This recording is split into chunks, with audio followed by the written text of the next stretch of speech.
Native American Beliefs and Legends by Jenna Sorson. Last year, I was a resident assistant at Dakota State University. For the second semester, I had chosen owls to be the door decorations. They had large eyes and were very cartoon-like. The last thing I expected was for the owls to raise a controversy. One of my Native American residents came up to me and asked to talk to me in private. She explained that in the majority of Native tribes, that an owl was actually considered a bad omen of death, and that she did not want one placed on her door. I completely understood and respected that and made her a different door decoration. But it caused me to think about what other Native American legends and superstitions were out there. I knew this video would be a great chance for me to elaborate on this new curiosity of mine. Through my research, I discovered that there are thousands upon thousands of Native American legends. Don't worry, I promise not to tell them all in this video. These legends vary across tribes and cultures. Some legends are unique to certain tribes, and some legends vary slightly from tribe to tribe. The legends tell of how their people originally came to this earth, and of how different landmarks came about. Yet, some legends hold a core moral concept with a story to surround it to teach a lesson. All Native American legends involve people, animals, and/or elements of nature. In general, legends and central beliefs in each tribe came about because they lived off the land. The land was their lifestyle. It provided their food, clothes, shelter, entertainment, etc. It's no wonder their legends were all based on natural elements.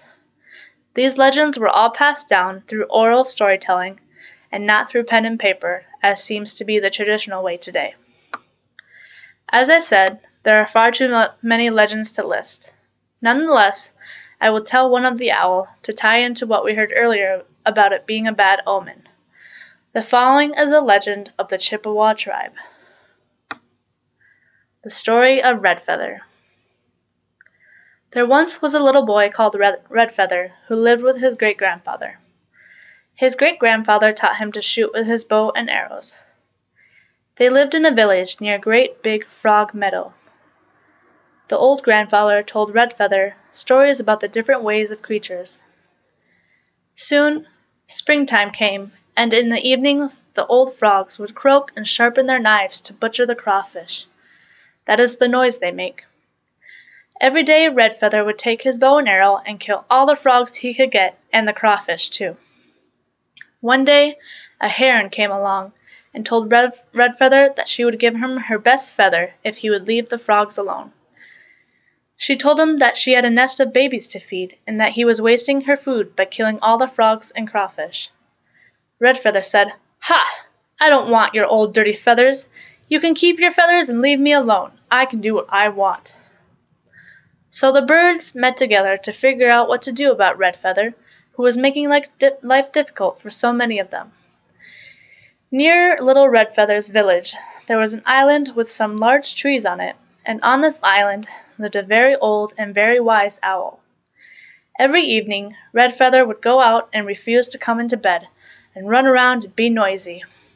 The crane and the owl and the other birds all complained about him because he scared away all the rabbits and small birds. They said he must be punished. The crane said that she was starving because he killed the frogs and the bird. No one could live in peace. When the evening came, the owl perched himself on a tree close to Redfeather's wigwam and said, "Hoo, hoo." Redfeather's great-grandfather said to him, "Redfeather, come in. Don't you hear that owl calling?" But Redfeather said, "I'll get the biggest arrow and shoot him, grandfather." And grandfather said, "The owl has large ears, and he can put rabbits and other food in them. He might catch you too. You'd better come in and go to sleep." But Redfeather disobeyed his grandfather and went out and shot at the owl. He missed, and while he was out looking for the arrow, the owl swooped down and picked him up and stuck him in the ears and flew off with him. The owl flew across the lake to his island and up into an old oak tree where the nest of baby owls were. He put Redfeather down there and told his babies, "When you get big enough to eat meat, you shall eat Redfeather." The little owls were quite excited at this. Then the owl flew away. The next day the owl called to the crane and the other birds and said, "When your babies are old enough, we'll have a feast of Redfeather. I have imprisoned him in my oak tree." So Redfeather was kept a prisoner, and he cried, but he couldn't get down. Back in the village, all the Indians knew Redfeather was lost. His great-grandfather asked all the living beings to help him find Redfeather, and at last they found him a prisoner in the owl's tree.